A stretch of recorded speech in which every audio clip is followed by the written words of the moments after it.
Hey guys, welcome to a second video of the CA final direct tax. इस video में हम discuss करने वाले हैं सीए फाइनल डायरेक्ट टैक्स के बारे में। लास्ट के वीडियो में हमने चैप्टर 1 के कुछ कंसेप्ट डिस्कस किए थे और बेसिक कंसेप्ट्स देखे थे। इसमें हम डिस्कस करेंगे बेसिकली आगे। उससे पहले हम पीछे वाला एक रिकैप ले लेते हैं। और अगर आपको सीए फाइनल के और भी लेक्चर्स चाहिए like financial reporting, SFM, indirect taxation और कॉस्टिंग के, तो आप हमारे चैनल पर विजिट कर सकते हैं। हमने वहाँ पे फ्री ऑफ कॉस्ट आपके सारे लेक्चर डाल रखे हैं, आप वहाँ पे जा सकते हैं और सीए फाइनल कोचिंग वाले अपने काफ़ी सारे पैसे बचा सकते हैं। तो चलिए स्टार्ट करते हैं। तो सबसे पहले था हमारा टैक्सेशन। टैक्स क्या है? कंपलसरी फाइनेंशियल चार्ज है जो इंपोर्ट किया जाता है किसके द्वारा? गवर्नमेंट के द्वारा। बेसिकली क्या है, दो तरह के टैक्स होते हैं हमारे। एक तो यहाँ पे क्या होता है, डायरेक्ट टैक्स होता है हमारा, और एक इनडायरेक्ट टैक्स होता है। दो तरह के टैक्सेशन स्ट्रक्चर को फॉलो करते हैं हम लोग। डायरेक्ट टैक्स में क्या है? डायरेक्ट टैक्स में बेसिकली इनकम टैक्स है हमारा, ब्लैक मनी टैक्स है। इनडायरेक्ट टैक्स में क्या है? इनडायरेक्ट टैक्स में जीएसटी है और कस्टम ड्यूटी है। ब्लैक मनी टैक्स बेसिकली क्या होता है, जो इंडिया के बाहर जो काला धन है ना, उस पर जो टैक्स लगता है ब्लैक मनी टैक्स का, वो बेसिकली इंडिया के बाहर वाले काले धन पे लगेगा। जो इंडिया में जो काला धन होगा उस पर खाली इनकम टैक्स लगेगा। Why the income tax is a direct tax? Direct tax क्यों है एक income tax? Because tax payer क्या करता है, गवर्नमेंट को सीधा टैक्स देता है। तो इस केस में जो टैक्स होगा वो गवर्नमेंट को दिया जाएगा और बेनिफिट लिए जाएंगे गवर्नमेंट से, सीधे टैक्स पेयर को मिलेंगे। तो वो चीज़ क्या है, हमारे डायरेक्ट टैक्स है। इसलिए हम इसको क्या बोलते हैं कि ये हमारा डायरेक्ट टैक्स है। अब नेक्स्ट देखते हैं, टैक्स पेयर पेयर को क्या बोलते हैं? एसएससी। बेसिकली सेंट्रल गवर्नमेंट ने टैक्स गवर्नमेंट देखने के लिए बोर्ड बनाया है, जो इसलिए इसको डायरेक्ट टैक्स बोलते हैं। सीबीडीटी है हमारा। सबसे पहले गवर्नमेंट आती है, उसके नीचे सीबीडीटी है, फिर उसके नीचे इनकम टैक्स डिपार्टमेंट है। क्योंकि सीबीडीटी के अंदर दो बोर्ड आते हैं, इनकम टैक्स वाला और डायरेक्ट टैक्स, इनडायरेक्ट टैक्स वाला। उसके बाद क्या है, जो इनकम टैक्स ऑफिसर्स हैं वो उसको संभालते हैं और असेसिंग ऑफिसर्स होते हैं, इसलिए इनकम टैक्स और डायरेक्ट टैक्स बोलते हैं। गवर्नमेंट को पावर कहाँ से पावर मिली टैक्सेशन लगाने की? इंडियन कॉन्स्टिट्यूशन के थ्रू मिली है पावर। जो 7th शेड्यूल है वहाँ पे एक आर्टिकल दिया गया है 246, यूनियन लिस्ट में और स्टेट लिस्ट में, कॉन्करेंट लिस्ट में। वो मैटर है जिन जिन पर बेसिकली गवर्नमेंट कानून बना सकते हैं। यूनियन लिस्ट में होता है सेंट्रल गवर्नमेंट जिन पर कानून बना सकते हैं। स्टेट लिस्ट क्या है? जिन पर स्टेट गवर्नमेंट खाली कानून बना सकती है। कंकरेंट लिस्ट क्या है? जिनमें स्टेट और सेंट्रल गवर्नमेंट दोनों मिलकर कानून बना सकते हैं। एग्जाम्पल क्या होगा? डिफेंस और आर्मी। स्टेट लिस्ट में क्या होगा? State police. कंकरेंट लिस्ट में क्या होगा? जो बेसिकली जीएसटी है। इनकम टैक्स क्या है? यूनियन लिस्ट से आया है, इसमें सेंट्रल गवर्नमेंट कानून बना सकती है। एंट्री नंबर 82 से आया है ये प्रोविजन। जिसमें यूनियन लिस्ट कैसे काम करती है? सीजी होती है, सबसे पहले सेंट्रल गवर्नमेंट होती है, फिर इसमें क्या लगती है, एंट्री 82 है एक, जिसके through tax on the income लगता है। ये एग्जाम्प्ट होता है एग्रीकल्चर इनकम पे। और स्टेट लिस्ट में क्या होता है? एसजी होता है, स्टेट गवर्नमेंट होती है। एंट्री नंबर 46 में tax on the agriculture income लगता है, स्टेट गवर्नमेंट ये चीज़ लगा सकती है। अब नेक्स्ट क्या है हमारी? कंकरेंट लिस्ट है। कंकरेंट लिस्ट में स्टेट गवर्नमेंट और सेंट्रल गवर्नमेंट दोनों टैक्स लगा सकते हैं और दोनों लॉज बना सकते हैं। अब sources of the income tax क्या है, मतलब इनकम टैक्स लॉ के क्या क्या सोर्सेज हैं? सबसे पहला है हमारा इनकम टैक्स एक्ट 1961, जो इनकम टैक्स के रूल्स हैं या एनुअल फाइनेंशियल एक्ट है, उसके थ्रू जो काम कर रहा है। ये फाइनेंस एक्ट वही है जिसके थ्रू इनकम टैक्स में अमेंडमेंट्स लेके आई जाती हैं। लाइक इनकम टैक्स के लॉ में अगर हमें अमेंडमेंट लेके आना है तो कैसे लेके आई जाएंगी? ये तो है नहीं कि इनकम टैक्स का पूरा लॉ चेंज कर देंगे, क्योंकि लॉ चेंज करने के लिए आपको काफ़ी सारे लोगों की परमिशन चाहिए होती है और काफ़ी टाइम लगता है, काफ़ी रिसोर्सेज लगते हैं। तो उस केस में क्या करेंगे, हम हर साल एक एनुअल फाइनेंशियल एक्ट लेके आ जाएंगे। अब क्या चल रहा है? एनुअल फाइनेंशियल एक्ट 2021 चल रहा है। तो हर साल एक एनुअल फाइनेंशियल एक्ट लेके आ जाते हैं। फाइनेंशियल एक्ट बेसिकली ये वही एक्ट है जो हमारा बजट पेश होता है तो उसको ही एनुअल फाइनेंशियल एक्ट बोलते हैं, और ये फिर बाद में लोकसभा राज्यसभा में पास कर दिया जाता है एक बार बजट बजट पेश होने के बाद। जो सर्कुलर इशू किए जाते हैं सीबीडीटी के द्वारा, जो इनकम टैक्स की चेकिंग करते हुए बेसिकली ऑफिसर्स को कुछ डाउट आ जाते हैं कि इस चीज़ के रिगार्डिंग क्या होगा, ये आइटम कैसे ले, इनकम टैक्स में ले या ना ले। तो इस तरह के डाउट आते हैं, तो इनको बेसिकली हटाने के लिए क्या किया जाता है, इनको सोल्व करने के लिए सर्कुलर्स इशू किए जाते हैं गवर्नमेंट के द्वारा। तो इसके लिए बेसिकली क्लैरिफिकेशन और सर्कुलर इशू किए जाते हैं। तो सीबीडीटी सर्कुलर इशू करता है और इस डाउट का मतलब ये है कि ये बताता है कि उसका ट्रीटमेंट क्या होगा। जो सर्कुलर इशू किए जा रहे हैं सीबीडीटी के द्वारा, और जो सर्कुलर सीबीडीटी इशू करता है वो ओनली ऑफिसर्स पर एप्लीकेबल है। दूसरे बंदे उसको फॉलो करें या ना फॉलो करें वो मैटर नहीं करता। और जो टैक्स पे करने वाला सर्कुलर है बेसिकली टैक्स पे करने वाला है सर्कुलर्स को फॉलो कर भी सकता है और नहीं भी कर सकता, ये कंपलसरी नहीं होते फॉलो करने, ये डिपेंड करता है कि वो फॉलो करना चाहता है या नहीं करना चाहता। जो नोटिफिकेशन इशू की जा रही है सेंट्रल गवर्नमेंट के द्वारा, सीबीडीटी के द्वारा, अगर किसी चीज़ को बेसिकली आपने, अगर किसी चीज़ को इमीडिएट इफेक्ट से लागू करना है तो से सेंट्रल गवर्नमेंट नोटिफिकेशन देती है, और जो कंपलसरी फॉलो की जाती है टैक्स पेयर के द्वारा भी और ऑफिसर के द्वारा भी, दोनों को ये चीज़ें फॉलो करना कंपलसरी है, आप इससे बच नहीं सकते। अब नेक्स्ट है हमारा जुडिकल डिसीजंस। सो जुडिकल डिसीजंस कैसे लिए जाते हैं।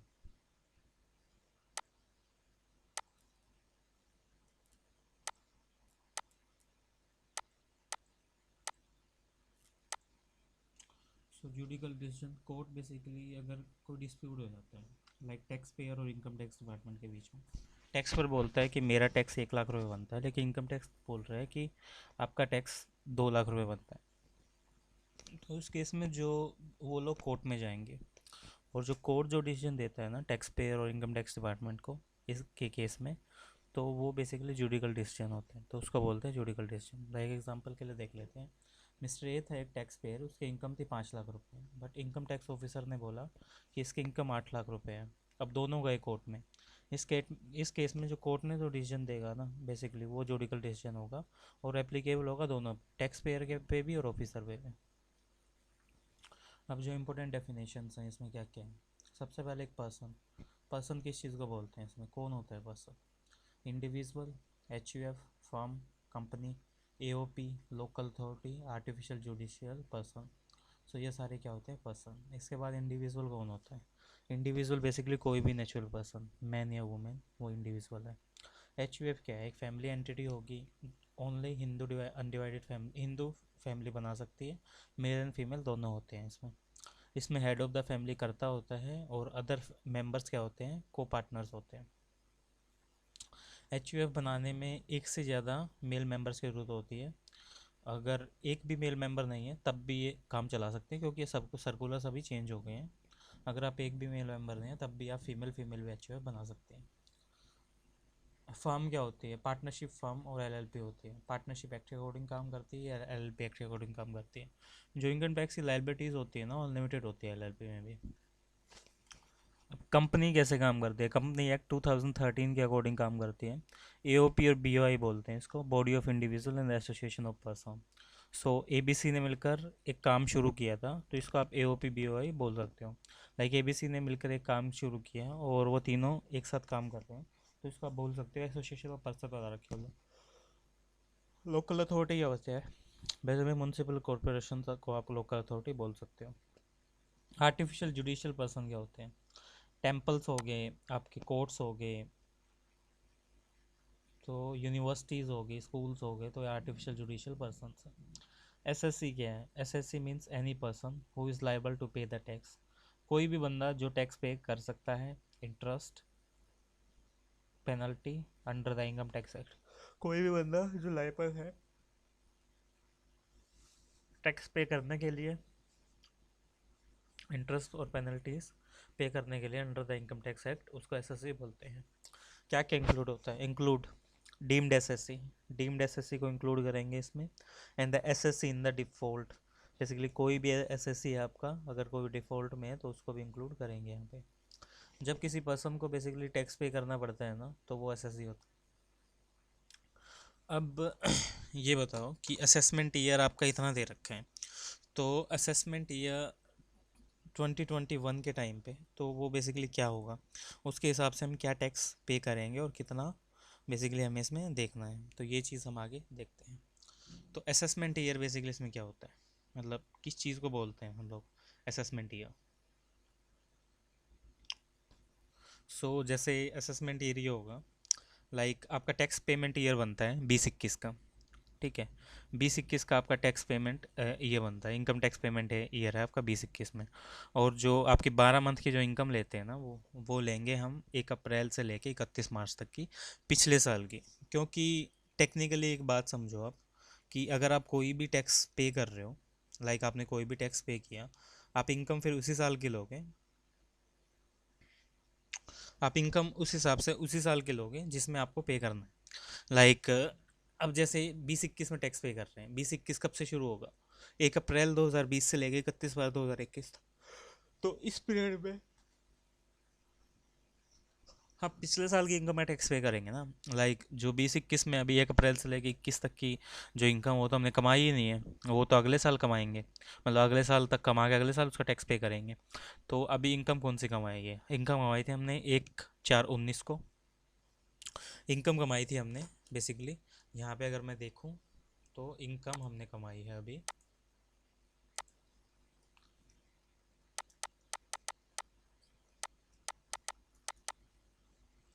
सॉरी, 1/4/19 से लेके इनकम हमने कमाई है 1/4/19 से लेके 31/3/20 तक। तो वही टैक्स अभी तक पे करेंगे हम लोग, इसके अलावा कोई टैक्स पे नहीं होगा।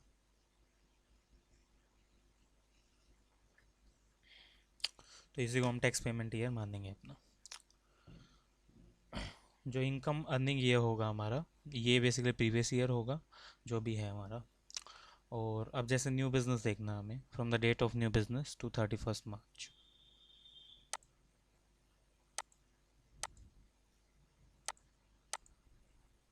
जनरल रूल क्या एप्लीकेबल होता है उसमें? जो इनकम होगी प्रीवियस ईयर की, वो टैक्सेबल होगी असेसमेंट ईयर है। एक्सेप्शन क्या है जनरल रूल के रिगार्डिंग? ये केसेस हैं जहाँ पे income of the previous year taxable होते हैं प्रीवियस ईयर में ही।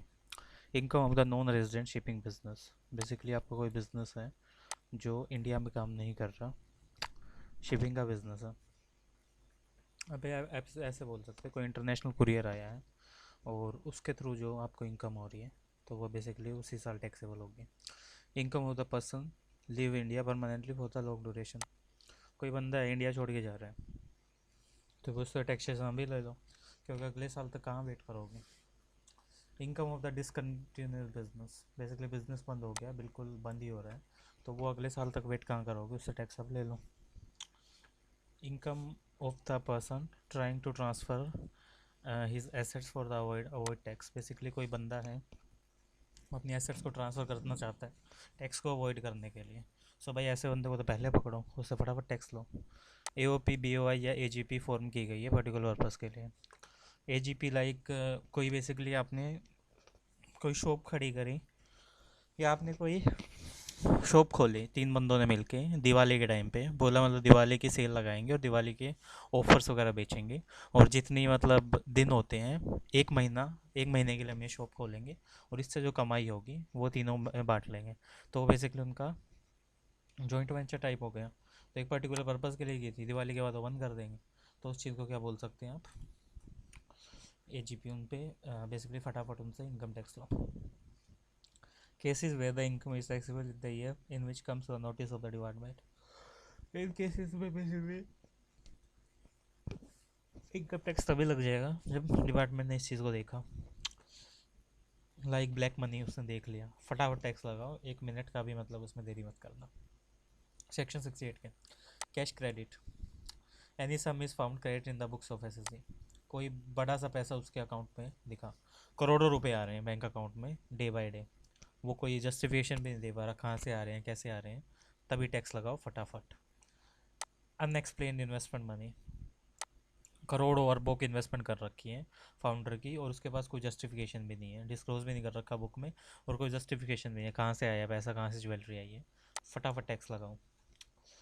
Section 90B investment money not fully disclose, basically investments है मनी है डिस्क्लोज ही नहीं कर रखी, बेसिकली पूरी तरह दिखाई नहीं रखी, 10 करोड़ की उसके पास इन्वेस्टमेंट है लेकिन दिखा रखे हैं खाली 50 लाख रुपए के।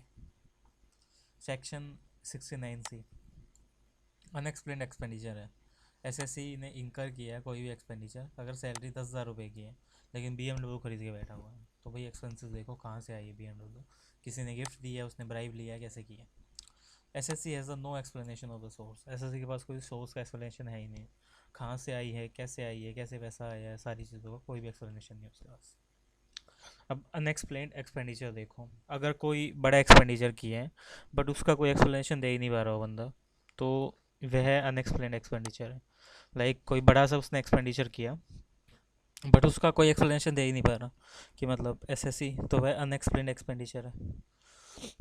सेक्टर 69D कैश में लोन लिया बिना पेपर के, वो ब्लैक मनी है बेसिकली। उसने सेक्शन 69D कैसे काम करता है ये देखते हैं, ये थोड़ा इम्पोर्टेंट है। आपने एक चीज़ देखी है, मतलब गांव में या जो फाइनेंसर्स होते हैं, लाइक फाइनेंसर्स कैसे पैसा देते हैं मार्केट में, कि मतलब वो कोई उसमें ऑफिशियल पेपर साइन नहीं कराते, वो लोग सीधे आपको फाइनेंस दे देंगे गारंटी पे, कि मतलब ऐसे बातचीत से ही आपको फाइनेंस दे दिया जाता है, बातचीत पे ही लोन दे देंगे, आप उनसे ब्याज पे पैसे लेके आ सकते हो। लाइक अगर कोई किसी को जानता है तो उसको वैसे पैसे दे देगा, ठीक है।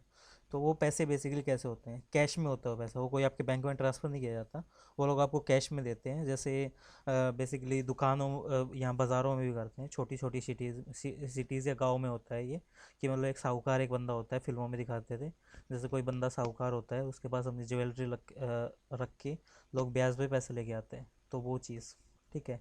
कैश में लोन लिया बिना पेपर के, लाइक कैश में उसने लोन ले लिया बिना पेपर के,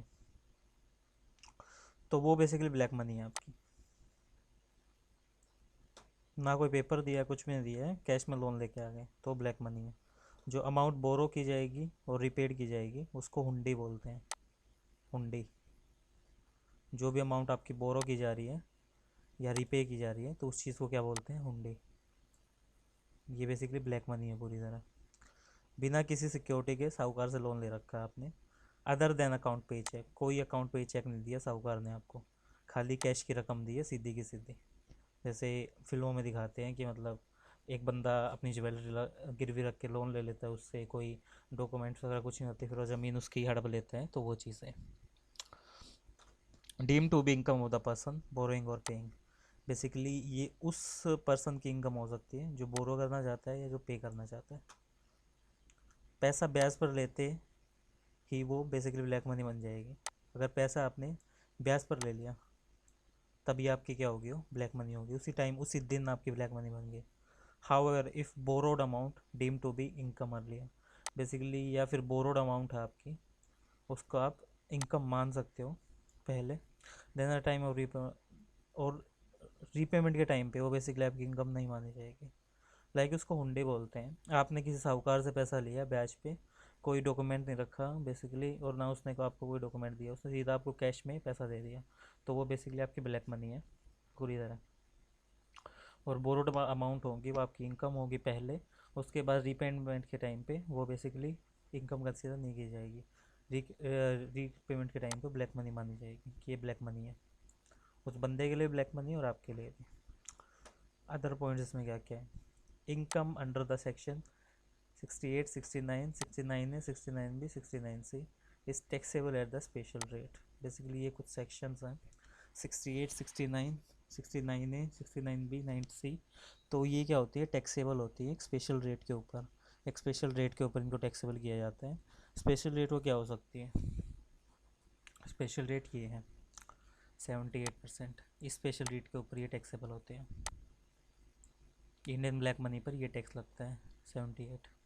क्या क्या होता है इसमें, सीधा साधा 60% का टैक्स ठोको, 60% का टैक्स लगेगा, कोई स्लैब नहीं है, कुछ नहीं है, मतलब इनकम है 1 करोड़ की ब्लैक मनी पाएगी, 60% टैक्स लगाओ, 60 लाख रुपए टैक्स हो गया, 25% का सेस लगाओ, ठीक है।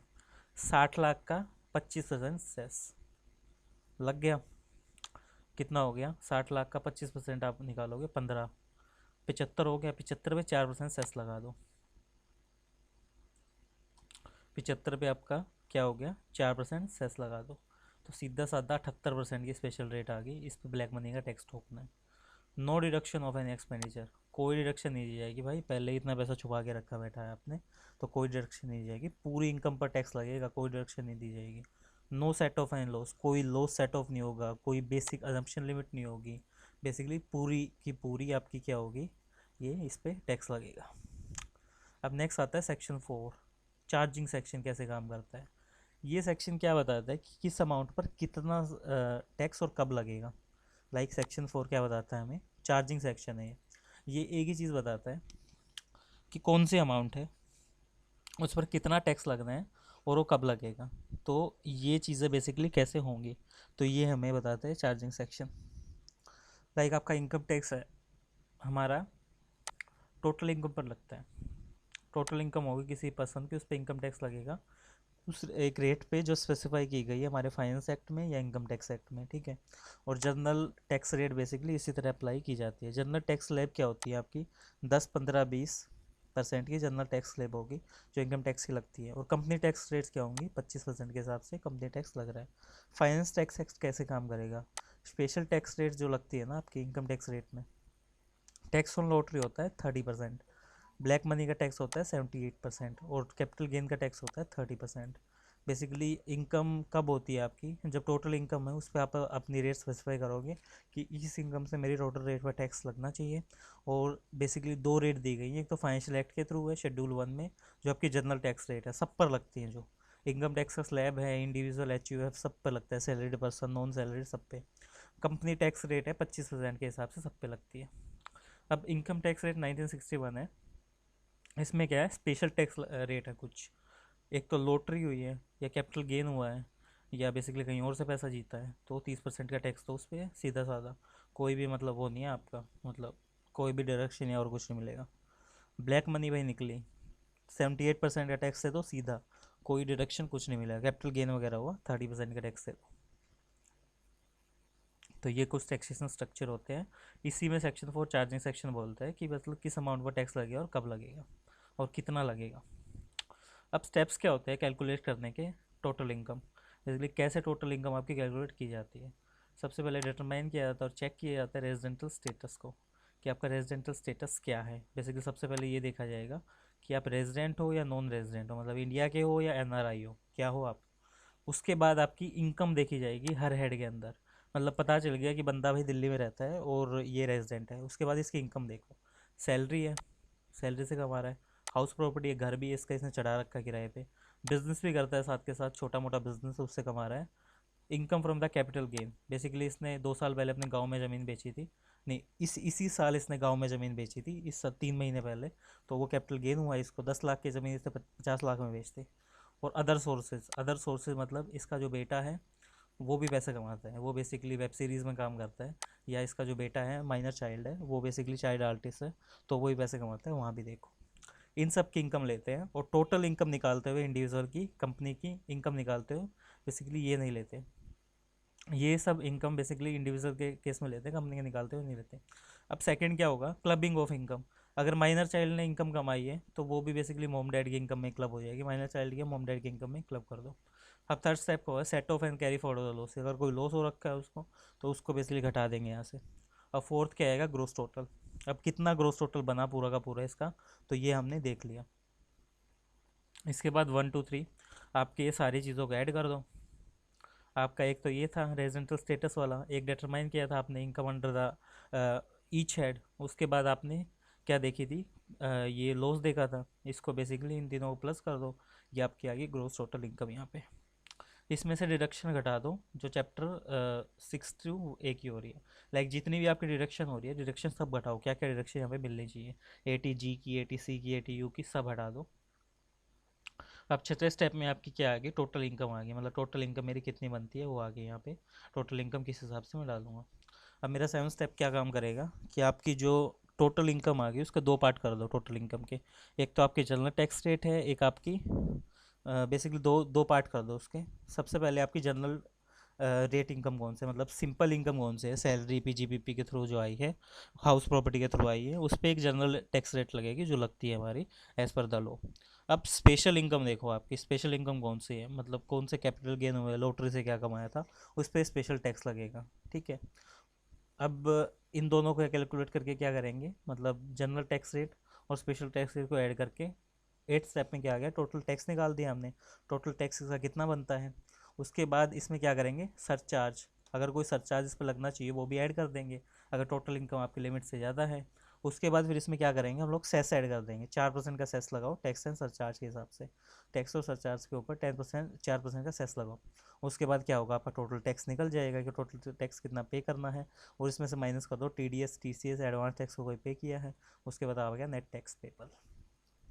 तो बेसिकली कितना आसान था आपका ये, बेसिकली हमने इससे एक स्टोरी से समझा है, स्टोरी से देखते हैं इसको।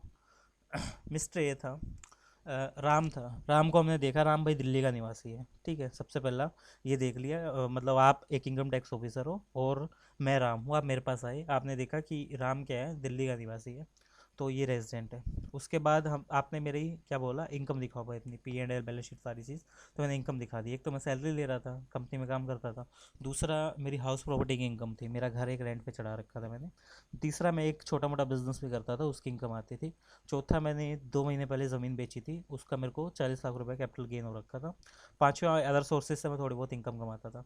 उसके बाद आपने क्या किया भाई, इसकी सारी इनकम्स को जोड़ो। सारी इनकम आपने जोड़ ली। उसके बाद आपने देखा कि आपका अगर कोई शादी हो रखी है तो आपका बेटा भी है, तो इसकी जो इनकम है ये भी कुछ कमाता है, तो इसकी इनकम हो गया, आप अपनी इनकम में क्लब कर लो। तो वो भी आपने क्लब कर दी। अब आपने सेट ऑफ और कैरी फॉरवर्ड देखा, कोई लॉसेस हुआ है? मतलब मेरे को लास्ट टाइम एक लॉस हुआ था, मेरे बिजनेस में 20 लाख रुपए का लॉस हो गया था। तो आपने वहाँ से पूरा बिजनेस लॉस सेटअप कर दिया। उसके बाद मेरी ग्रोस टोटल इनकम आ गई कि कितनी है। उसके बाद मैंने दिखाया कि साहब मेरे पास तो एक कुछ, मतलब मैंने एल आई सी की पॉलिसीज़ ले रखी है और मैंने हेल्थ इंश्योरेंस वगैरह ले रखे हैं। तो आपने क्या किया, और डिडक्शन मेरी घटा दी, जो मेरे को डिडक्शन मिलनी चाहिए थी, उसके हिसाब से मेरी टोटल इनकम आ गई। अब आपने बोला भाई इसकी टोटल इनकम तो आ गई, अब ये देखो कि इस पर जनरल टैक्स कितना लगना चाहिए, स्पेशल टैक्स कितना लगना चाहिए। जनरल टैक्स मतलब जो आपकी salary income, house property income और पी जी बी पी भी लगता है। और स्पेशल टैक्स मतलब जो लॉटरी वगैरह है, कैपिटल गेन से कमाया पैसा, उस पर लगता है। तो आपने दोनों पे अलग अलग टैक्स लगा दिया मेरा। उसके बाद मेरा टैक्स आ गया कितना बनता है। फिर आपने बोला सरचार्ज और लगाओ अगर इसका टैक्स ज़्यादा लिमिट से ज़्यादा बनता है। तो सरचार्ज मेरे पे नहीं लगना, तो आपने नहीं लगाया। उसके बाद आपने इसमें सेस ऐड कर दिया, तो मेरा आ गया टोटल टैक्स। टोटल टैक्स में से टी सी एस और टी डी एस आपने माइनस कर दिया उसमें, तो मेरा आ गया नेट टैक्स पेबल, जो मेरे को कितना गवर्नमेंट को पे करना है। तो ये था बेसिकली टैक्स का कैलकुलेशन हम कैसे करते हैं। काफ़ी आसान थी और आप इसको बेसिकली ऐसे ही याद कर सकते हैं जैसे मैंने आपको स्टोरी में बताया। तो दोस्तों ये था बेसिकली आज की वीडियो के लिए। और भी हम वीडियोस इसमें डिस्कस करते रहेंगे और हम इसमें फुल कोर्स करने वाले हैं इनकम टैक्स का रिवाइज। तो आप वीडियो देखने के लिए बने रहे चैनल के साथ। अगर आप अपने दोस्तों, बेसिकली आप अपने दोस्तों को भी बता सकते हैं चैनल के बारे में, ताकि वो free of cost in lectures का फ़ायदा उठा सके। तो ठीक है दोस्तों, मिलते हैं अगली वीडियो में, तब के लिए धन्यवाद।